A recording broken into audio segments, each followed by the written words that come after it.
ரிஷப ராசிக்கார அன்பர்களே, இந்த ரிஷப ராசிக்காரர்கள் அப்படின்னாலே இவர் ரொம்ப பொறுமைசாலிங்க.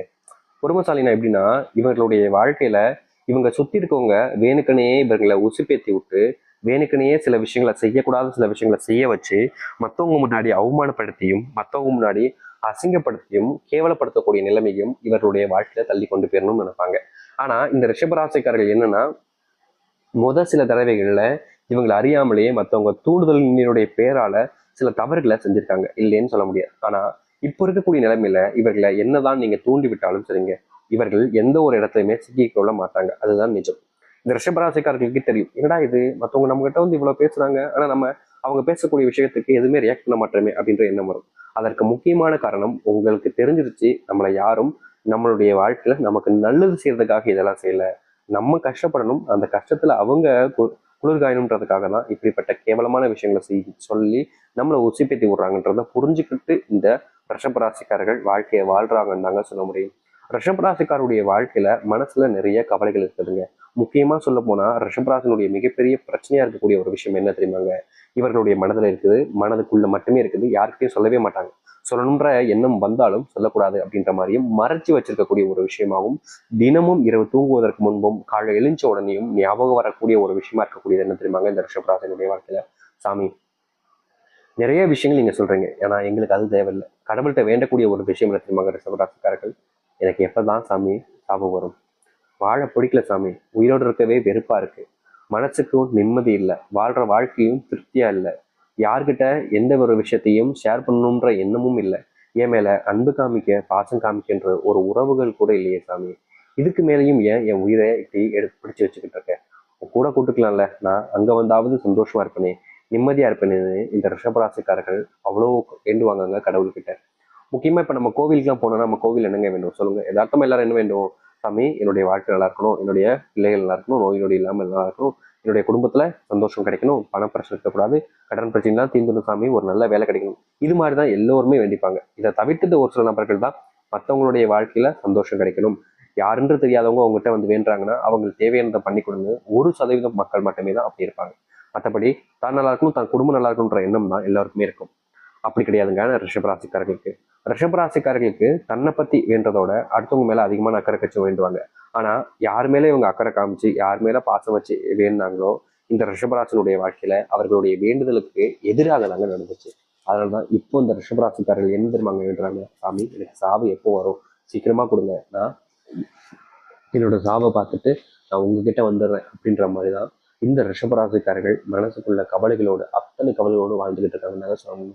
யாராச்சும் கடவுள்ல போய் எனக்கு சாவணும்னு கேட்பாங்க, ஆனா இவங்க கேட்பாங்க. காரணம், அந்த அளவுக்கு மனசுல கொடுமைகளையும் கவலைகளையும் வச்சுக்கிட்டு இருக்காங்க.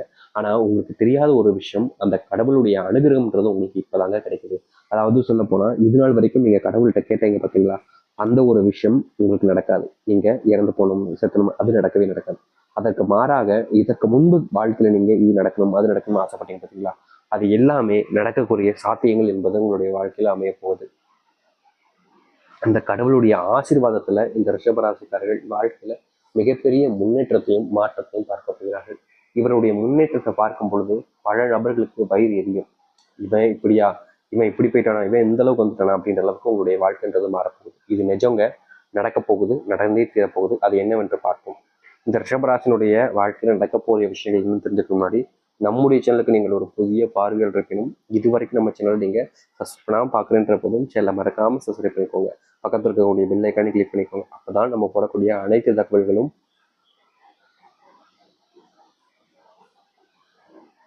உங்களுக்கு நோட்டிபிகேஷன் வந்து கொண்டிருக்கும். முடிஞ்ச அளவுக்கு வீடியோவை ஸ்கிப் பண்ணாம பாருங்க. ரிஷபராசிக்கார அன்பர்களே, அன்பு நீங்க பயங்கரமா எல்லார் மேலேயும் காமிப்பீங்க, ஆனா அதை யாருக்கிட்ட இருந்தும் எதிர்பார்க்க மாட்டீங்க. ஆனா உங்களுடைய வாழ்க்கையில சுத்தி இருக்கக்கூடிய நபர்களுக்கு அன்பு கிடைக்கும் போது நம்ம மேலேயும் அன்பு காமிக்க இப்படி ஒருத்தர் கிடைக்க மாட்டாங்கன்னு ஆசைப்படுவீங்க. அப்படிப்பட்ட அதையெல்லாம் தாண்டி அதை கனவுல கூட நினைச்சு பார்க்க முடியாத அளவுக்கு உங்க மேல அன்பு காமிக்க ஒரு உறவுன்றது வரும். அது காதல், காதலி, கணவன், மனைவி, இல்லை உங்களுடைய அம்மா அப்பா, உங்களுடைய கூட பிறந்த சகோதரர்கள், அவர்களுக்கு இது நாள் வரைக்கும் இருந்த புரிதல் இல்லாம இருந்திருக்கும். இந்த புரிதல், அந்த புரிதல்கள் கிடைச்சி உங்க மேல பயங்கரமான அன்பையும் காதலையும் கொண்டு வருவாங்க. நீங்க என்ன விஷயத்த சொன்னாலும் சரிங்க, அவங்க கிட்ட போயிட்டு பேசிக்கிட்டு இருக்கும்போது எதை சொன்னாலும் சரி அவங்க புரிஞ்சுக்கிட்டு நீ சொல்றியா கரெக்ட், நீ சொல்றியா அது தப்பே இருக்காது அப்படின்ற அளவுக்கு உங்களோட மேல அவங்களுக்கு நம்பிக்கைன்றதும் வர ஆரம்பிக்கும். இதற்கு முன்புலாம் இந்த ரிஷபராசிக்காரர்கள் மேல துளி அளவு கூட நம்பிக்கைன்றது இருக்காதுங்க. இவங்க எந்த ஒரு விஷயத்த செய்ய போனாலும் சரி, உன்னால முடியாது, செய்யாத, நீ எதுக்கு இதெல்லாம் தேவையில்லாத செய்யற, இந்த மாதிரி பிசினஸ் எதுக்கெல்லாம் பண்ணணும் அப்படின்ற மாதிரி எந்த செய்ய போனாலும் சரி, ஒரு பிசினஸா இருக்கலாம், இல்லைன்னா ஒரு புதுவிதமா இதை செஞ்சு பார்க்கலாம்ன்றதுக்காகவும் இருக்கலாம். எதை செய்ய போனாலும் சரி, உன்னால முடியாது, செய்யாதன்னு எதை செய்ய போனாலும் செய்யாதன்றத மட்டும்தான் சொல்லியிருப்பாங்க. ஆனா இனி வரக்கூடிய காலங்கள்ல ரிஷபராசினுடைய திறமையை புரிஞ்சுக்கிட்டு, ரிஷபராசிக்காருடைய அந்த அனுபவத்தை புரிஞ்சுக்கிட்டு உன்னால முடியும்டா அப்படின்னு உங்களுக்கு ஊக்கம் கொடுக்கக்கூடிய விதமாக உங்களுடைய குடும்பத்தார்களே வந்து நிற்பாங்க. நீங்க தனிமையா ஒரு விஷயத்த பண்றதோட குடும்பத்தோடு சேர்ந்து ஒரு விஷயத்த பண்ணீங்கன்னா வெற்றின்றது கட்டாயம் நிச்சயமா தான் இருக்கும். அது எல்லாருக்கும் தெரிஞ்ச விஷயம் தான். அப்படிப்பட்ட ஒரு விஷயத்த நீங்க உங்களுடைய வாழ்க்கையில செய்ய போறீங்க. குடும்பத்தினருடைய துணையோடு வாழ்க்கையில ரிஷபராசிக்காரர்கள் வெற்றி பெறுவார்கள். தனிமையில மட்டுமே இருந்த ரிஷபராசிக்காரர்களுக்கு தனிமைன்றது நீங்கும். குடும்பத்தினுடைய அன்பு பாசம் எல்லாம் கிடைக்கும். இதனால் வரைக்குமே இவர்களுடைய வாழ்க்கையில வேலைக்கு போவாங்க. ஆனா இவங்களுக்கு தேவையான சம்பளம்ன்றது கிடைக்காது. அதை இன்னைக்கு தரேன், நாளைக்கு தரேன், நாளைக்கு தரேன்னு கொஞ்சம் கொஞ்சமா பேசிக்கிட்டே இருப்பாங்க. ஆனா கிடைக்கும். ஆனா அண்ணன் தேவைப்படுற அன்னைக்கு சம்பள தேதி அன்னைக்கு சம்பளம் கிடைக்காம பல வாரங்கள் கழிச்சு கிடைக்கக்கூடிய நிலைமையில இருக்கும். இனி வரக்கூடிய காலங்கள்ல ரிஷபராசனுடைய வாழ்க்கையில சம்பளம் போடுற அன்னைக்கு சம்பளம் கிடைக்கும் சொன்ன அன்னைக்கு உடனடியாகவே இவர்களுக்கு தேவையான பணம் சம்பளம்ன்றது கிடைச்சிருங்க. அது மட்டும் இல்லைங்க, ரிஷபராசனுடைய வாழ்க்கையில இவர்கள் மற்றவர்கள் முன்பு என்னைக்குமே கை கட்டி நிற்கக்கூடாது அப்படின்னு நினைப்பாங்க. அதாவது சுயமரியாதையை இழந்து நிற்கக்கூடாது அப்படின்னு நினைப்பாங்க. அப்படிப்பட்ட எண்ணம் நிறைவேறக்கூடிய விதமாக இவர்களுடைய வாழ்க்கையில முன்னேறுவாங்க. மற்றவர்கள் முன்பு கை கட்டி நிற்க மாட்டாங்க. மற்றவங்களுடைய அணுகுமுறையை வச்சு இவர்களுடைய வாழ்க்கையில அன்பும் பலமும் நிறையவே வந்து சேருங்க. பணப்பிரச்சனைகள் நீங்கக்கூடிய ஒரு வாழ்க்கையாக இனி வரக்கூடிய காலங்களில் இந்த ரிஷபராசிக்காரர்களுக்கு இருக்கும். இவர்களுடைய வாழ்க்கையில சின்ன வயசுல இருந்தே பணப்பிரச்சனை பண கஷ்டத்திலேயே நிறையவே வாழ்ந்திருப்பாங்க, பார்த்துருப்பாங்க. ஒரு நாள் சாப்பிட்னா கூட பணம் இருக்கும் போதும் ஹோட்டலில் சாப்பிடலாமா அப்படின்ற அளவுக்கு யோசிக்கக்கூடிய அளவில் யோசிப்பாங்க. காரணம் இவங்களுடைய வீட்டில் செல்வம் என்றது இருந்தாலும் இல்லை செல்வம் இல்லைனாலும் சரிங்க, தான் செலவு பண்ணக்கூடிய ஒவ்வொரு பணத்துக்கும் யோசிச்சு செலவு பண்ணக்கூடிய நபர்கள் தான் இந்த ரிஷபராசிக்காரர்கள். இப்படிப்பட்ட ரிஷபராசினுடைய வாழ்க்கையில இனி அந்த செல்வ பிரச்சனைகள், செல்வ கஷ்டங்கள், கடன் பிரச்சனைகள் இருந்தாலும் அது அனைத்துமே முழுவதுமாக நீங்கி மற்றவர்கள் முன்னிலையில் ஒரு உயர்ந்த நபராகவும் மற்றவர்களுடைய முன்னிலையில் இப்படிப்பட்ட ஒரு ஆளாப்பா அப்படின்னு கேட்கக்கூடிய விதத்துல இவர்கள் வாழ்க்கையில சந்தோஷத்தையும் மகிழ்ச்சியும் கொண்ட நபராக மாறப்போகிறார்கள் இந்த ரிஷபராசிக்காரர்கள். ரிஷபராசினுடைய மனசுல எப்பவுமே இருக்கக்கூடிய ஒரு கேள்வி என்ன தெரியுமாங்க, சாமி எனக்கு சாமி நான் ஒரு சொந்த வீடு கட்டுவேன். சொந்த வீடுன்றது இல்லாம என்னுடைய சகோதரிகள் முன்பும் சரி, என்னுடைய குடும்பத்தார்கள் முன்பும் சரி, என்னுடைய வாழ்க்கையில நான் ரொம்ப கஷ்டப்படுறேன். அவங்கெல்லாம் சந்தோஷமா தான் இருக்காங்க. என்னுடைய குடும்பத்தார்களிடமிருந்து சொத்தோ இல்லை பணமோ இல்லை ஏதோ ஒரு விஷயத்துல எனக்கு எதுவுமே கிடைக்கல சாமி. எல்லாமே அவங்க எடுத்துக்கிட்டு என்ன ஒரு அனாதை போலையும் ஒரு ஒரு ஒரு ஒரு கேவலமான ஒரு நபரா பாக்குற மாதிரி பார்த்து என்ன அமைச்சிட்டாங்க.